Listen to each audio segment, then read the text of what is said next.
Bonjour les amis, j'espère que vous allez bien, que tout se passe pour le mieux pour vous. Bienvenue sur la chaîne, je suis Animarium.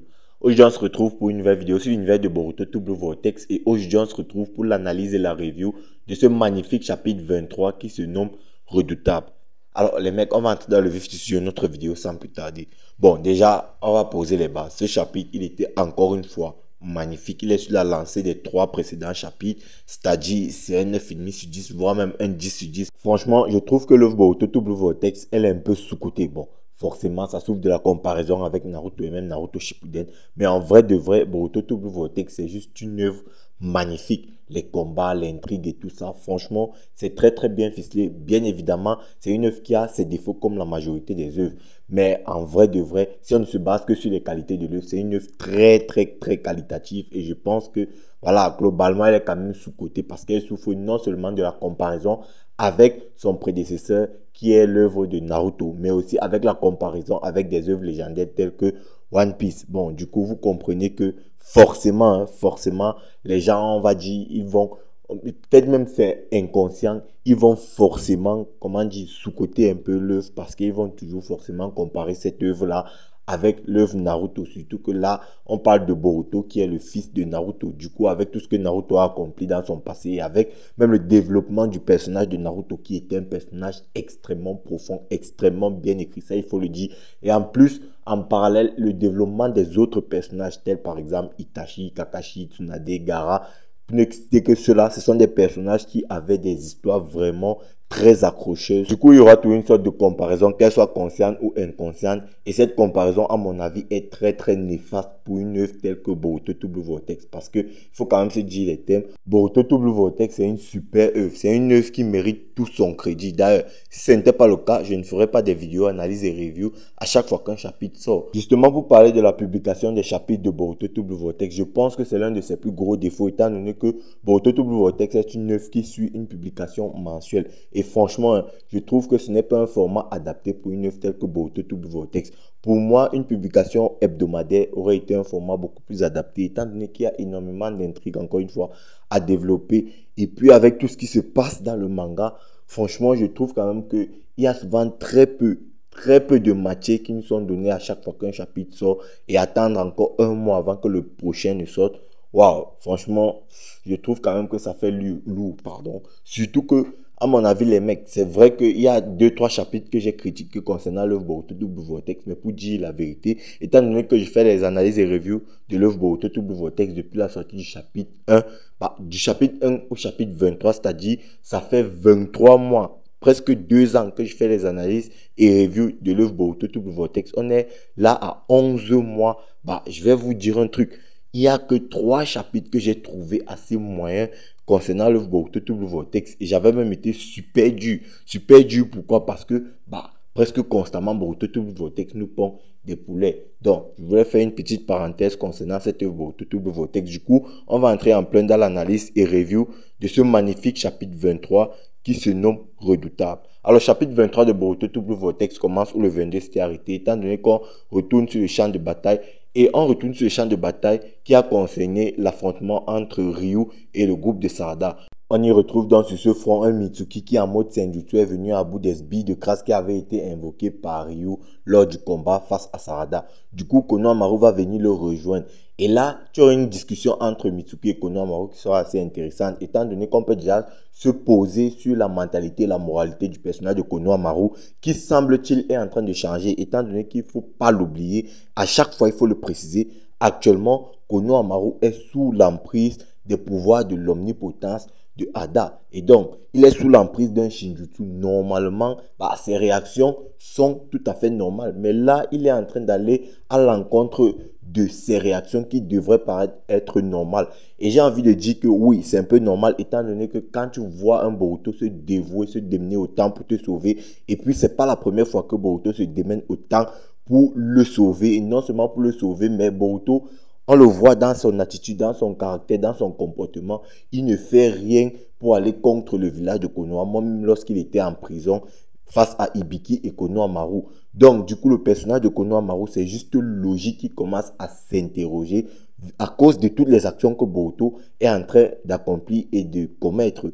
Du coup, tu as donc un Konohamaru qui va faire le choix de suivre à la lettre le plan que Boruto lui a demandé de suivre. Là où tu as un Mitsuki qui, lui, veut aller aider Boruto à vaincre Jiraiya. Et là, c'est aussi intéressant parce qu'on voit aussi la mentalité du personnage de Mitsuki qui, lui aussi, est sous l'emprise de l'omnipotence. Mais là, on peut donc croire que la discussion qu'il avait eue avec Boruto, ça l'a complètement convaincu sur qui est réellement son soleil. Et d'ailleurs, ce chapitre, il est très intéressant dans le sens où on voit que, voilà, il y a un changement de mentalité dans les têtes de beaucoup de personnages. Donc, Kawaki, on y reviendra un peu plus tard. Du coup, tu as le personnage donc, de Mitsuki qui, lui, veut aller aider Boruto malgré le fait qu'il sait que, il est sous l'emprise quand même d'un Shinjutsu. Enfin, il sait, non, il ne sait pas forcément qu'il est sous l'emprise d'un Shinjutsu, mais il est sous l'emprise d'un Shinjutsu, mais malgré tout, et malgré le fait que Boruto est normalement celui qui est censé avoir tué le Hokage 7e du nom, lui, il décide quand même de vouloir aller aider Boruto, qui est normalement censé être l'ennemi de Konoha. Je ne sais pas si vous vous rendez compte de la dinguerie. Parce que si Mitsuki est un ennemi de Konoha, il risque clairement de se faire réprimander, de se faire emprisonner ou quoi, je ne sais.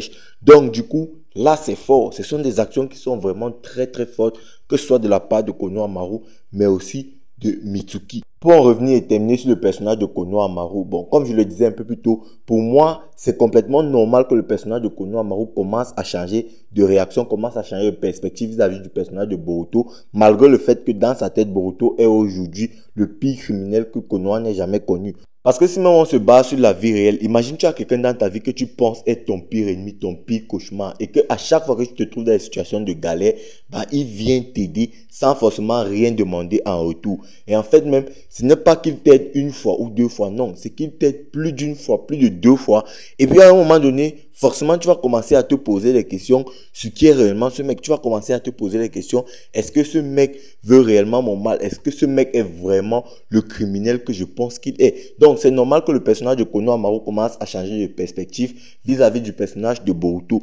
Et on peut aussi noter que tout ça c'est grâce à Boruto, parce que Boruto aurait pu faire le rat, c'est-à-dire après les 3 ans d'entraînement aux côtés de Sasuke et Kashin Koji, il aurait pu revenir là et dire non, Kawaki c'est le pire cauchemar de tous, c'est lui qui a fait ci, c'est lui qui a fait ça. Mais il n'a jamais essayé de reprendre la place qu'il avait auparavant, mais au contraire, il a essayé de régler les choses, mais d'une toute autre manière, en assumant complètement toutes les bêtises de Kawaki. Et là, on peut noter à quel point le personnage de Boruto est juste masterclass. Je trouve que, ouais, en début d'œuvre, c'était noté, mais là, ce n'est plus forcément noté.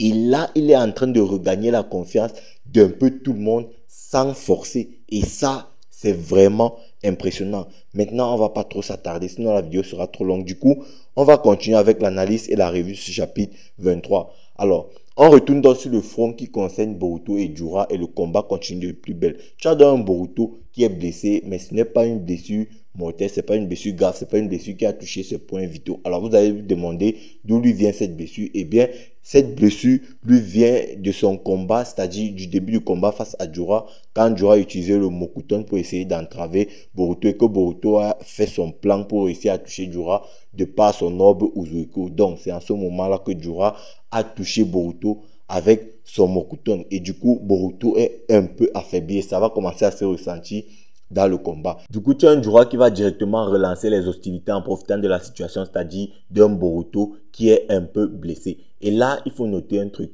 Tu as Jiraiya qui se bat littéralement à coups d'orbe du démon. Je ne sais pas si on se rend compte de la dinguerie, c'est-à-dire même les démons à queue ne se battent pas en balançant autant d'orbes du démon. Et là, tu as un Jiraiya qui spam les orbes du démon comme c'était les orbes tourbillonnants. Je veux dire, même les utilisateurs d'orbes tourbillonnants ne spamment pas autant les orbes tourbillonnants que Jiraiya spam les orbes du démon. C'est-à-dire, dans ce combat qui oppose directement Boruto à Jiraiya, tu as un Boruto qui est un utilisateur d'orbes tourbillonnants, mais qui n'a pas utilisé l'orbe tourbillonnant autant que Jiraiya a utilisé l'orbe du démon. C'est-à-dire, franchement, c'est très très impressionnant de la part de Jiraiya. Après, même si vous me direz que bon, les orbes tourbillonnants de Boruto n'ont pas forcément d'effet sur Jiraiya. Bon, c'est un argument qui s'entend, mais pour Jiraiya spammer autant les orbes du démon, franchement, on va pas se mentir, c'est très très impressionnant. Du coup, tu as donc un Jiraiya qui va reprendre le combat en balançant directement un orbe du démon sur Boruto. Orbe du démon que Boruto va réussir à esquiver via sa technique du Hiraishin en s'accrochant directement à une falaise. Et là, Jura, dans un monologue, va remarquer le point faible de sa technique de l'orbe du démon, étant donné que selon Jura, l'orbe du démon, c'est une technique qui nécessite un certain temps de chargement perceptible par son adversaire, surtout si ce dernier est super puissant, là en l'occurrence Boruto. Et là, donc, tu as un Jura qui va foncer sur Boruto en préparant un autre orbe du démon. Orbe du démon que Boruto va réussir à esquiver uniquement grâce à sa vitesse de déplacement. Puis Jura va suivre Boruto et lui balancer deux autres orbes du démon que Boruto va réussir à esquiver en faisant un détour et en revenant directement pour confronter Jura. Boruto va ainsi sortir un kunai qu'il va balancer sur Jura tel un Minato qui balançait son kunai sur Tobi avant de le one-shot via son orbe tourbillonnant. Jura va donc réagir à ce kunai que lui a lancé Boruto avec un orbe du démon qui va se confronter à ce kunai. Et puis là, encore une fois, on aura un Boruto qui va réussir par je ne sais quel moyen à apparaître derrière Jura et il va essayer de le découper grâce à son sabre. Jura va très vite et très bien réagir en frappant la main de Boruto, lui faisant ainsi lâcher son sabre. Et là, Jura va attaquer Boruto et Boruto va utiliser la technique du Hiraishin, apparaître dans le dos de Jura, saisir son sabre et lui trancher le pied gauche. Et là, franchement, on remarque que Boruto a un certain avantage sur le combat. Puis va se suivre une série de taijutsu entre les deux personnages qui sera plus ou moins équilibrée. En vrai de vrai, il n'y a personne qui a franchement l'avantage dans cette série de taijutsu. Puis les deux vont se repousser en arrière. Et là, Boruto va remarquer qu'en termes de force physique, Jura lui est supérieur. Chose que Jura lui aussi, il va remarquer. Et là, Jura va donc saisir le bras droit de Boruto. Et là, Boruto va utiliser la technique du flash violet et électrocuter Jura. Alors là, j'aimerais un peu m'arrêter sur le personnage de Jura. Concernant ce personnage, on peut déjà se poser une question. Est-ce que les techniques au ninjutsu de Boruto font réellement des dégâts au personnage de Jura? Comme moi je vous l'ai dit dans l'analyse et revue du chapitre précédent, à mon avis, pas du tout. Parce qu'on le voit très bien. Lorsque Boruto utilise son sabre à chaque fois pour attaquer Jura, Jura fait tout pour que son sabre ne l'atteigne pas. Et lorsque Boruto a réussi à trancher la jambe gauche de Jura, ça se voit clairement qu'il prend des dégâts. Et Jura, il a vraiment mal. Ça se voit dans ses expressions faciales. Or, lorsque Boruto utilise le flash violet, c'est vrai que, bon, on va dire que, ouais, il est un peu surpris et tout. Mais je n'ai pas l'impression que ce flash violet-là a réellement fait des dégâts à Jura. Encore une fois, Jura, c'est le Jubi, c'est la représentation humanoïde de Jubi. Du coup, on sait que dans Naruto Shippuden, pour toucher Jubi ou en tout cas les autres de Jubi, il fallait utiliser soit l'énergie naturelle, soit le taijutsu. Étant donné que le kenjutsu est un sous-genre du taijutsu, du coup, lorsque Boruto utilise son sabre pour découper Jura, ça fait des dégâts à ce dernier. Bon, là, ce n'est que mon avis, mais je pense que c'est la réalité quand même. Dans le même moment, on a Mitsuki qui porte sur son dos Sarada et Konohamaru qui ont finalement pu arriver au lieu indiqué par Boruto. Et là, ils ne savent vraiment pas quoi attendre étant donné que, bon, il faut quand même noter que ce n'était pas dans leur ordre de mission. On ne leur a pas demandé de retourner là-bas après avoir récupéré les Togedama qu'ils étaient venus chercher sur le village de Suna. Du coup, on va donc revenir au combat étant donné qu'on a un Jura qui prend réellement l'avantage sur Boruto étant donné que selon Jura, il va arrêter de balancer les orbes du démon que Boruto réussit à esquiver, mais il va plutôt se contenter de le frapper grâce au taijutsu. Et là, on a un Jura qui va donc foncer sur Boruto, lui donner un coup de genou qui va propulser Boruto en arrière. Il va saisir Boruto de sa main gauche et puis il va lui donner un bon coup de sa main droite. Bang, Boruto va frapper le sol. Et là, tu as un Jura qui va préparer encore une fois un orbe du démon, malgré le fait qu'il avait dit qu'il allait arrêter de l'attaquer via les orbes du démon.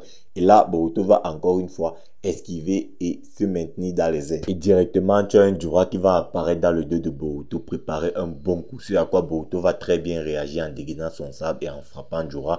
Jura va encore une fois contrer via son index, je crois que c'est l'index ou le majeur, bref, son majeur là qui est avec une certaine âme et tout, bref, il va contrer l'attaque au sabre de Boruto et cette attaque va fissurer le sabre de Boruto, perturbant un peu Boruto. Et là, Jura va décocher un bon coup de pied à Boruto qui va l'envoyer valser dans le décor. Et là, Ada qui sera en train de regarder tout ça du point de vue de son Senrigan sera en train de dire à Koji, là, Koji, je ne peux plus voir ça, si ça continue comme ça, Boruto il va réellement mourir et tout. Et là, on a un Koji qui va donc subir quelques mises à jour de son Jipo. Et là, ça commence à devenir vraiment intéressant. Bon, cette première mise à jour va concerner directement ce qui va se passer là dans les prochaines minutes. Étant donné qu'on peut voir un Boruto qui est couché, un Jura qui va mettre la main sur sa tête et tout en regardant via son Rinnegan et tout. Mais on voit aussi un autre personnage. Je ne sais pas s'il s'agit de Inojin ou pas. Franchement, c'est dur à dire. Et on voit aussi Imawari. Et là, bon, on ne sait pas. Et puis tu auras dans un Jura qui sera au-dessus de Boruto et il va dire à Boruto qu'il loue quand même sa détermination et sa volonté, étant donné que malgré le fait qu'il est inconscient, tu as un Boruto qui continue toujours à tenir le sabre de Sasuke. Donc on peut remarquer que Jura n'a pas manqué de remarquer que Boruto tenait réellement à son sabre. Et là, Jura va dire que, bon, en récompense de ta ténacité, je vais donc t'offrir une mort un peu plus digne en t'achevant d'un coup. Et là, Jura va encore une fois prendre de l'élan et monter plus haut dans les airs en préparant son ordre du démon. Et puis là, choc, surprise et masterclass. Tu as un Kawaki qui dans un style de fou, à l'instar d'un Boruto qui est apparu sur la tête de Code au chapitre, je pense, 2. Et là, Kawaki a plus ou moins reproduit la même action étant donné qu'il va apparaître là dans le dos de Jura, même sur le dos de Jura, et lui transpercer le crâne, qui va aussi transpercer son Rinnegan grâce à un bâton noir. Et là, c'est vraiment impressionnant. Et là, il va lâcher une punchline parce que tu ne peux pas faire une apparition comme ça sans lâcher une punchline, étant donné qu'il va dire que oui, Boruto est un monstre, mais il ne va pas mourir maintenant. Et là, donc, tu auras un Jura qui va attaquer, c'est-à-dire il va envoyer sa main derrière lui pour essayer de choper Kawaki. Et là, Kawaki va utiliser sa technique qui consiste à lui faire rapetisser, la technique d'Ishiki. Et là, il va esquiver le coup de Jura. Il va envoyer quelques bâtons noirs sur Jura. Encore une fois, grâce à sa technique, il permet de faire rapetisser les choses. Et là, ça va transpercer Jura. Jura qui ne va pas forcément prendre de dégâts. Et là, tu auras un Jura qui va préparer un orbe du démon qui va balancer sur Kawaki. Encore une fois, Kawaki va utiliser sa technique qui consiste à se faire rapetisser. Il va atterrir aux côtés de Boruto. Et là, on aura un Kashin Koji qui va encore une fois subir les mises à jour. Et il va voir Kawaki de la même façon que Ada, grâce à son Senrigan, va aussi voir Kawaki. Et là, va se passer une sorte d'interrogation de la part de Ada et de Kashin Koji, étant donné que Kashin Koji va se demander si Boruto n'a pas rencontré Kawaki et s'il ne s'est pas passé quelque chose entre eux deux. Et de l'autre côté, tu auras aussi Ada qui va se dire c'est impossible, étant donné que Kawaki là, il revient avec un nouvel état d'esprit et avec une nouvelle puissance. Là, je vous disais que bon, au début de le Boruto Double Vortex, on voyait un Kawaki qui était un peu moins sûr de lui. Et, étant donné que voilà, le mec il n'était pas assez puissant, là on a un Kawaki qui est super sûr de lui. Et actuellement là, on va dire qu'il supporte de voir Boruto. Bon, on sait que les gars avaient quand même conclu une alliance, qu'ils allaient d'abord s'allier pour vaincre les Shinju humains. Mais là, voilà, tu as quand même un Kawaki qui fait une apparition masterclass. Et à la fin du chapitre, il va dire à Boruto, fais tout pour contenir Momoshiki. Parce que si voilà, tu n'arrives pas à le contenir, je n'hésiterai pas à te tuer sur le champ. Et là, il va activer son Kama pour affronter maintenant Jura. Et Boruto va lui conseiller de ne surtout pas se retenir. C'est très intéressant parce qu'on peut remarquer que le Dippo de Kashin Koji, ça concerne les singularités. Étant donné que Boruto est une singularité et que Boruto avait conseillé à Kawaki d'aller voir Amado pour que Amado lève toute sa puissance. Du coup, je ne sais pas, peut-être qu'en tant que singularité, cette action de Boruto là a fait en sorte que ça change le destin. Et peut-être que Boruto et Kawaki avaient, on va dire, communiqué outre mesure pour que Kawaki vienne aider Boruto, étant donné que Boruto va dire à Kawaki que bon, tu es un peu en retard et tout. Bon, peut-être que Boruto avait déjà demandé à Kawaki de se pointer sur le champ de bataille. Je ne sais pas, peut-être que Boruto lui aussi, il avait prévu de se pointer sur le champ de bataille depuis le début. Ça, c'est assez difficile à dire, mais quoi qu'il en soit, l'intervention de Kawaki était quand même masterclass. Et puis, on peut aussi parler du dépôt de Kashin Koji. Le dépôt de Kashin Koji, on sait qu'il y a des mises à jour et les mises à jour sont automatiques. C'est dans ce chapitre qu'on apprend que les mises à jour sont automatiques. Et Kashin Koji nous dit que les dernières mises à jour de ce dépôt ont été faites il y a 6 jours. Et il y a 6 jours, n'oubliez pas, le voyage de Konoha pour Suna ne dure que 3 jours. Donc, il y a 6 jours. En 6 jours, c'est depuis le début de Boruto Double Vortex, c'est-à-dire depuis le chapitre 1. Bon, je ne sais pas, le dépôt de Kashin Koji, voilà, c'est assez intéressant. Et puis, on peut aussi noter que grâce à son dépôt, on a pu voir que Sarada va affronter Hidari avec son Mangekyo Sharingan. Et de l'autre côté, on a aussi pu voir que Jura, grâce à son dépôt, est resté vivant. Et on a aussi pu voir Mamushi. Maintenant, on n'a plus revu Ryo ni Matsuri, ce qui fait que ces deux personnages-là vont certainement mourir et que Shinki et Moigi vont certainement revenir à la vie. Ça, c'est très très intéressant. Et donc, Shinki qui revient à la vie implique clairement que Gaara lui aussi va être délivré du sceau qui le retient. Et là, franchement, ça devient très intéressant. Surtout pour le chapitre prochain, étant donné qu'au chapitre prochain, on aura la suite du combat face à Jura. Et on aura Boruto Kawaki versus Jura. Et là, n'oubliez pas, Jura, il a une jambe en moins et il a aussi un œil en moins. Du coup, les amis, on est arrivé au terme de notre vidéo. J'espère qu'elle vous aura plu. N'hésitez pas à me dire ce que vous en pensez en commentaire. Check la vidéo à l'écran, like, fais si elle t'a plu, partage. Et puis nous, on va se dire ciao pour une prochaine vidéo. Portez-vous bien sur Animarium. Peace les bros. After.